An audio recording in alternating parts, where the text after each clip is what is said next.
Overseas Pakistani बैरून मुल्क जितने भी पाकिस्तानी हैं प्रॉपर्टी का बायकॉट कर चुके हैं। और प्रॉपर्टी का बायकॉट क्यों किया गया है पाकिस्तान में और ओवरसीज डॉलर में सरमायाकारी क्यों कर रहे हैं, इसकी बहुत सारी वजूहात हैं जो हम डिस्कस करने जा रहे हैं। पाकिस्तान एंड वर्ल्ड टीवी की वीडियोस में खुशामदीद। नाज़रीन, सबसे पहली बात ये, पाकिस्तान के अंदर प्रॉपर्टी के अंदर लोगों का एतमाद कम हुआ है। ज़्यादातर ओवरसीज़ पाकिस्तानियों का एतमाद कम हुआ है, जिन्हें बहुत सारे झूठे दावों के साथ प्रॉपर्टी दिलवाई गई, जिन्हें बहुत सारे झूठे दावों के साथ पाकिस्तान के अंदर सरमायाकारी करवाई गई और इस बात का नहीं सोचा गया कि वो पाकिस्तानी कितनी मेहनत से पाकिस्तान के अंदर प्रॉपर्टी इन्वेस्टमेंट करते हैं और उनको तमाम तरह डॉक्यूमेंटेशन और तमाम तरह चीज़ों का इल्म ना होने के बावजूद उनके साथ इतने ज़्यादा फ्रॉड किए गए, जिसकी वजह से पाकिस्तान की आज रियल एस्टेट मार्केट में ओवरसीज़ लोगों के अदम एतमाद की वजह से पाकिस्तान में मार्केट बिल्कुल क्रैश है। ओवरसीज़ पाकिस्तानियों ने अपना पैसा पाकिस्तान से बिल्कुल खींच लिया।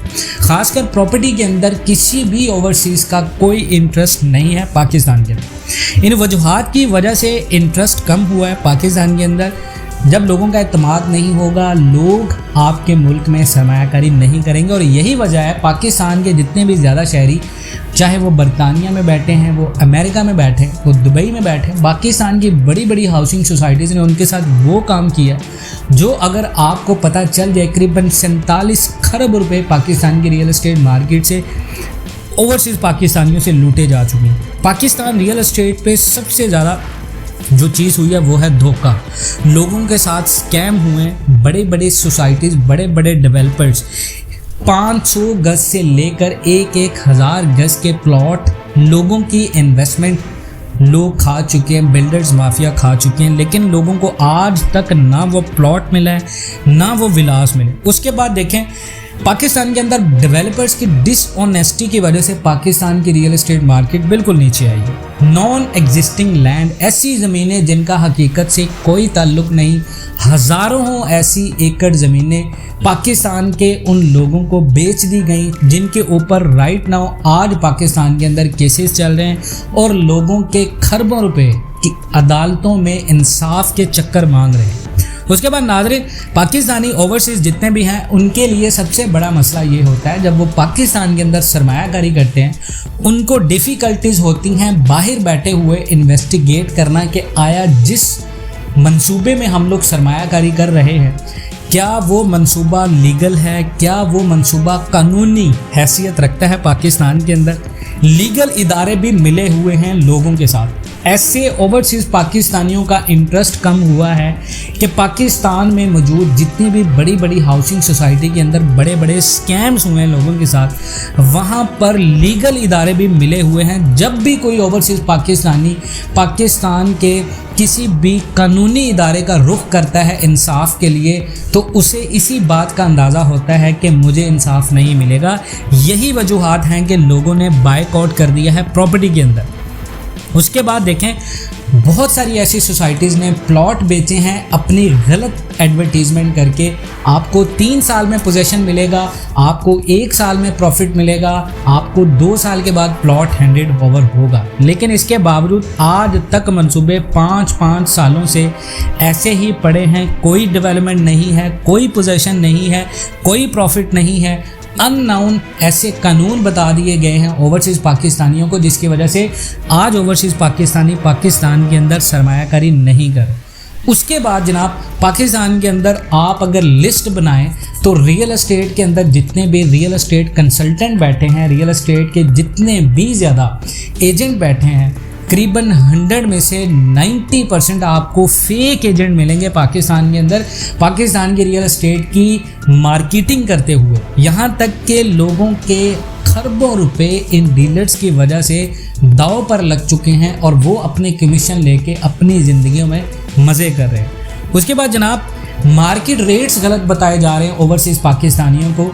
मार्केट रेट्स 2021 में, जहां पाकिस्तान की प्रॉपर्टी इतनी ज़्यादा क्रैश नहीं थी, प्रॉपर्टी बिल्कुल नॉर्मल चल रही थी, तो उस हालात में ऐसे बड़े बड़े डेवलपर्स ने पाकिस्तान के अंदर जितने भी ओवरसीज़ पाकिस्तानी हैं उनको मार्केट रेट गलत बता कर के आपको आने वाले वक्तों में डॉलर में इन्वेस्टमेंट करके फ़ायदा होगा और डॉलर में पेमेंट प्लान बनाए गए और आज लोग अपने पैसों के लिए तरस रहे हैं। देखें, इससे सबसे पहले हम बात कर रहे हैं, देखें पाकिस्तान की एक और बड़ी वजह यह कि हमारे रुपए की डेप्रिसिएशन हुई है। पाकिस्तानी रुपए तारीखी डाउनफॉल का शिकार हुआ है, उससे ओवरसीज़ पाकिस्तानियों को बहुत ज़्यादा नुकसान है। अब मिसाल के तौर पे मान लें कि एक बैरून मुल्क मुकीम पाकिस्तानी सरमायाकार ने 2021 में पाकिस्तान में 10 मिलियन पाकिस्तानी रुपए में एक प्रॉपर्टी खरीदी, जो उस वक़्त करीबन 62,000 अमरीकी डॉलर के बराबर थी।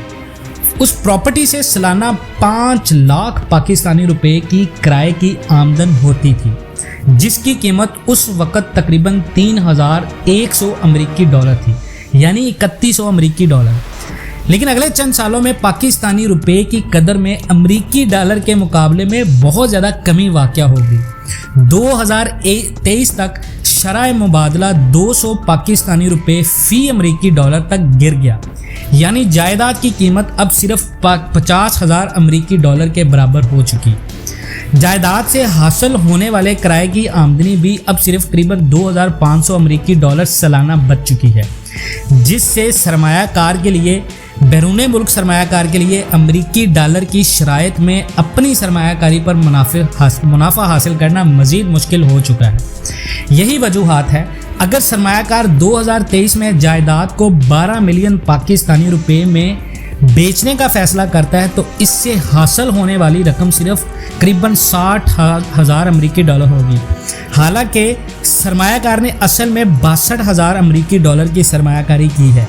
इसका मतलब ये है कि पाकिस्तानी रुपए के लिहाज से जायदाद की कदर में इजाफे के बावजूद उस सरमायाकार को अमरीकी डॉलर के लिहाज से बहुत ज़्यादा नुकसान हुआ है, और यही वजह है कि ओवरसीज़ लोगों को पाकिस्तान के अंदर प्रॉपर्टी में नुकसान हुआ है। करेंसी का ये ख़तरा बैरून मुल्क मुकीम पाकिस्तानियों के लिए मुल्क में प्रॉपर्टी में सरमायाकारी करना मज़ीद मुश्किल बना रहा है, ख़ास तौर पर अगर वो बड़े अरसे से इन सरमायाकारी को होल्ड करते हैं।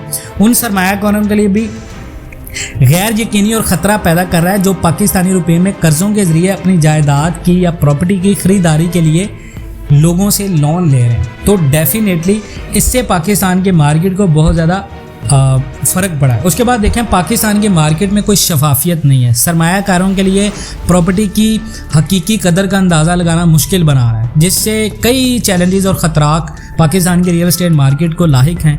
यानी पाकिस्तानी प्रॉपर्टी मार्केट में आपको कहीं पर भी ईमानदारी नज़र नहीं आती, सरमायाकारों को किसी तरह मुतासर कर सकती है। उसकी मिसालें मैं आपको कुछ बता देता हूँ। देखें, कीमतों की गैर यकीनी सूरत हाल, इस वजह के प्रॉपर्टी मार्केट में जो शफाफियत है उसकी कमी है। कीमतों में गैर यकीनी सूरत हाल पैदा की चुकी है जो डीलर्स ने पैदा की है, जिससे सरमायाकारों के लिए ये फैसला करना मुश्किल हो रहा है कि आया वो किसी प्रॉपर्टी की मुनासिब, यानी अगर कोई नया सरमायाकार पाकिस्तान के अंदर प्रॉपर्टी ख़रीद रहा है तो जितनी कीमत उससे मांगी जा रही है ओवरसीज़ पाकिस्तानी से, उसे इस चीज़ का नहीं पता कि पाकिस्तान के अंदर इस प्रॉपर्टी की मार्केट क्या चल रही है, और लोगों को गलत कीमतें बताकर जो चीज़ 15 लाख की थी वो 20 लाख रुपए में सेल करके उन्हें बहुत सारे ट्रिक्स के साथ फंसाया गया। और आज हाल है कि ओवरसीज़ पाकिस्तानी पाकिस्तान के अंदर सरमायाकारी नहीं कर रहा। उसके बाद देखें, पाकिस्तान से बाहर बैठे जितने भी लोग हैं वो पाकिस्तान की मार्केट तक इतनी ज़्यादा उनकी सोशल मीडिया पर आपको पता है बहुत सारे लोग देखते हैं, बहुत सारे फेक एजेंट्स होते हैं, बहुत सारे फेक कंसल्टेंट होते हैं जो पाकिस्तान की ओवरऑल मार्केट के सिनेरियोज आपको गलत बता रहे होते हैं।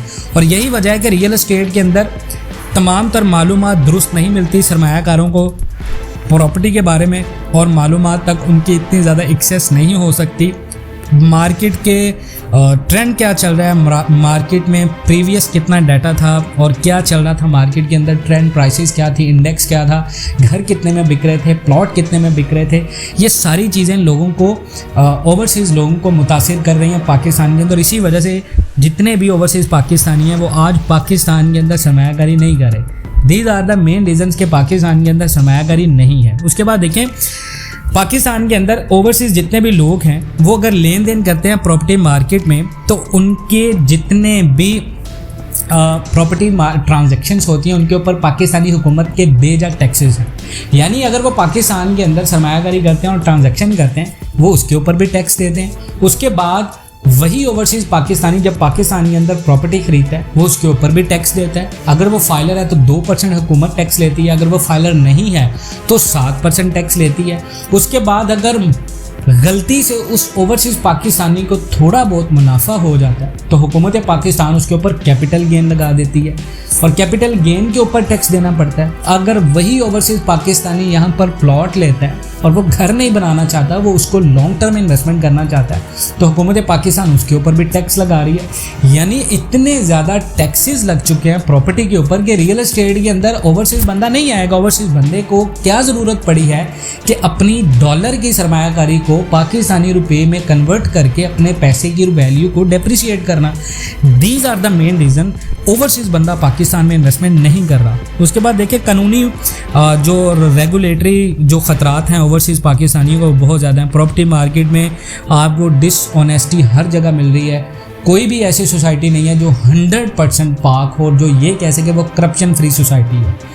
पाकिस्तान के इवन डैट के बड़े से बड़े project DHA Multan, DHA Bahawalpur, defence Lahore Karachi, Bahria town Karachi, Lahore park view city, blue world city, हर जगह पर आपको फेक डीलर्स, फेक कंसल्टेंट मिलेंगे जो आपको अपने सिर्फ चंद हज़ार के कमीशन के ऊपर ओवरसीज़ लोगों के साथ घंटों बात किए उनको प्रॉपर्टी ट्रिक लगाते हुए उनको मनाने की कोशिश करेंगे कि आप सरमायाकारी कर दें। इवन डैट के ये जानते हुए कि जो बंदा पाकिस्तान से बाहर बैठा है, इंग्लैंड में, अमेरिका में, UK में, वो बंदा हमसे ज़्यादा समझदार है और वो पाकिस्तान की हालत को हमसे ज़्यादा जानता है क्योंकि वो ओवरऑल देख रहा है चीज़ों को। तो these are the main reasons के पाकिस्तान के अंदर ओवरसीज़ लोगों ने प्रॉपर्टी का बायकॉट किया।